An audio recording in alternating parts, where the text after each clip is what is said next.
नमस्कार मित्रों। दस देश में आप लोगों का स्वागत है। यहाँ पर बात करते हैं हम लोग देश में हो रही राजनीति पर। और इस समय देश की राजनीति बी आर अम्बेडकर के इर्द गिर्द ही घूम रही है। सभी पार्टियां कोशिश कर रही हैं कि वह अपने आप को बी आर अम्बेडकर की विचारधारा के नजदीक दिखा सकें। सभी का प्रयास यही है।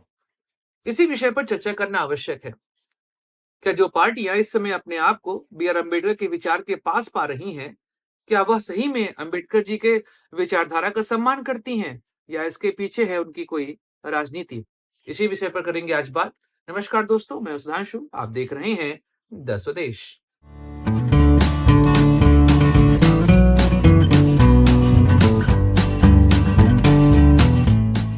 दोस्तों, आधुनिक भारत में अगर किसी महापुरुष ने देश में वंचितों को उनका अधिकार दिलाने में सबसे बड़ा योगदान दिया है, तो उनमें बी आर अम्बेडकर का नाम प्रमुख है। महात्मा गांधी, ज्योतिबा फुले, जवाहरलाल नेहरू, सरदार वल्लभ भाई पटेल, सुभाष चंद्र बोस, यह सभी ऐसे महानुभाव रहे हैं जिन्होंने देश में वंचितों के लिए काम किया है। लेकिन बी आर अम्बेडकर का नाम इसमें एक अलग श्रेणी में आ जाता है। उन्होंने जिस तरीके से यहाँ पर अनटचेबिलिटी को खत्म किया और वंचित समूहों को देश की मुख्य धारा में जोड़ा, वह अतुलनीय है। जब संविधान निर्माण हो रहा था, उस दौरान ड्राफ्टिंग कमेटी के चेयरमैन थे। उनके साथ 7 और लोग थे जिन्होंने मिलकर संविधान लिखा और संविधान में आर्टिकल 17 जोड़कर देश में वंचितों के लिए काम करना शुरू किया। और यहीं से एबोलिशन ऑफ अनटचेबिलिटी भी आया था और उसे एक क्रिमिनल ऑफेंस यहां पर बताया गया। चलिए अब समझते हैं कि देश में बी आर अम्बेडकर को लेकर जिस तरह से राजनीति चल रही है, उसके पीछे का मुख्य कारण क्या है। देखिए, यह पूरे तरीके से राजनीतिक माहौल है, यह आपको भी समझ में आ चुका है। बी आर अम्बेडकर की विचारधारा को मानना तो आज की पार्टियों के बस की बात नहीं है। अगर वोट बैंक की राजनीति ना हो, तो यह सभी बी आर अम्बेडकर का नाम भी ना लें।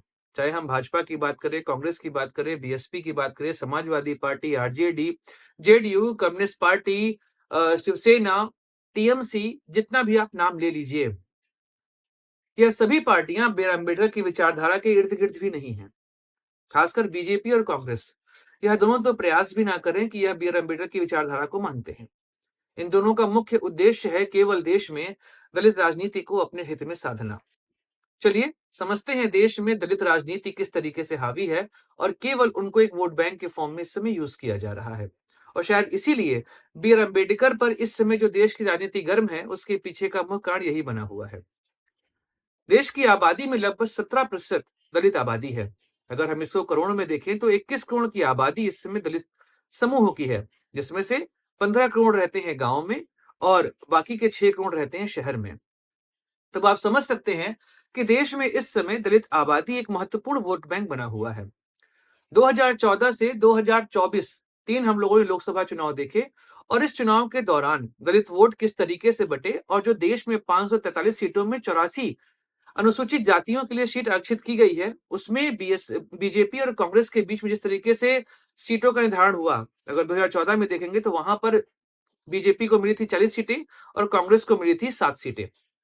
2019 के लोकसभा चुनाव में बीजेपी प्राप्त करती है 46 सीटें और कांग्रेस प्राप्त करती है 6 सीटें। लेकिन 2024 में जिस समय आरक्षण खत्म करने का मुद्दा लोकसभा चुनाव में प्रमुख मुद्दा बना था, उसमें बीजेपी 29 सीटों पर आ जाती है और कांग्रेस को मिलती है 20 सीटें। शायद यहीं से सबको समझ में आ गया था कि देश में अब दलित आधारित राजनीति होने वाली है। ऐसे में छोटे-छोटे मुद्दों को बड़ा बनाकर इस समय दलित वोट बैंक और उनकी अस्मिता को अपनी तरफ जोड़ने का प्रयास किया जा रहा है। हर पार्टी यह प्रयास कर रही है कि वह दलित राजनीति की सबसे बड़ी योद्धा है और दलितों का उत्थान उन्हीं के माध्यम से होगा। लेकिन अगर आप देश में चल रही सरकारों का इतिहास देखेंगे, तो चाहे कांग्रेस हो, चाहे बीजेपी, चाहे जनता दल, चाहे जनता पार्टी, इन सभी ने कभी न कभी देश पर रूल किया है और इन सभी ने दलितों के लिए यहाँ पर बिल्कुल भी काम नहीं किए, अन्यथा उनकी स्थितियां वर्तमान समय में ठीक हो गई होती। आज भी दलित समूह उसी तरीके से जी रहा है जैसे आज से 100 साल पहले जीता था। यह हम कह सकते हैं कि वर्तमान समय में कुछ ऐसी घटनाएं हुई हैं जहां पर दलितों के उत्थान के विषय में हम बात कह सकते हैं।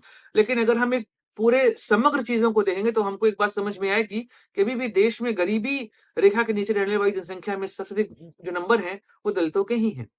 तब आप समझ सकते हैं कि 75 सालों में देश में चाहे कांग्रेस हो, चाहे बीजेपी, चाहे अन्य पार्टियों की सरकार रही हो, उन्होंने यहाँ पर दलितों के उत्थान के लिए कुछ भी नहीं किया है, केवल राजनीतिक रोटियां ही सेकी हैं। और बी आर अम्बेडकर पर हो रही इस समय राजनीति का एक प्रमुख कारण यही है कि दलित वोट बैंक को अपनी तरफ आकर्षित किया जा सके, क्योंकि सबको दिखा कि जब आरक्षण बचाओ मुद्दा 2024 के लोकसभा चुनाव में चला, तो उसका प्रभाव यह बना कि बीजेपी 272 के मार्क से नीचे आ गई और कांग्रेस लगभग 30% से अधिक सीटों का गेन यहां पर प्राप्त कर ली। पिछली बार 6 सीटें प्राप्त की थी कांग्रेस, इस बार 20 सीटें प्राप्त कर ली। तो ऐसे में दलितों को लेकर राजनीति होनी ही है। और बी आर अम्बेडकर देश में दलितों के मसीहा माने जाते हैं। कई दलित समुदाय उनको अपना भगवान तक मानते हैं। यहाँ भी अगर आप देखेंगे तो कई दलित शादियों में बी आर अम्बेडकर और गौतम बुद्ध की पूजा की जाती है, उनको देवता माना जाता है। तो ऐसे में अगर बी आर अम्बेडकर की अस्मिता को लेकर यहाँ पर राजनीति होगी तो इसका फायदा इन पार्टियों को मिलेगा। लेकिन यह सभी पार्टियां अगर अपना इतिहास झांकें तो उन्हें समझ में आएगा कि देश की राजनीति में उन्होंने दलितों के लिए कभी कोई काम नहीं किया है।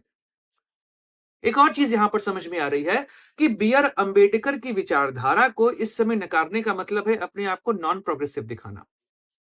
बी आर अम्बेडकर ने जिस तरीके से हिंदू समाज को सुधारने का प्रयास किया, उसके अलावा जाति व्यवस्था को खत्म करने का प्रयास किया, मंदिरों का मुद्दा उठाया, यह सब मुद्दे ऐसे हैं कि अगर आप इन मुद्दों का विरोध करते आप दिखाई देंगे तो आप एक तरीके से देश की राजनीति में साइड लाइन हो जाएंगे, आप नॉन प्रोग्रेसिव कहलाएंगे। शायद इस वजह से भी कोई भी पार्टी इस समय बी आर अम्बेडकर की आलोचना करने से बचती है।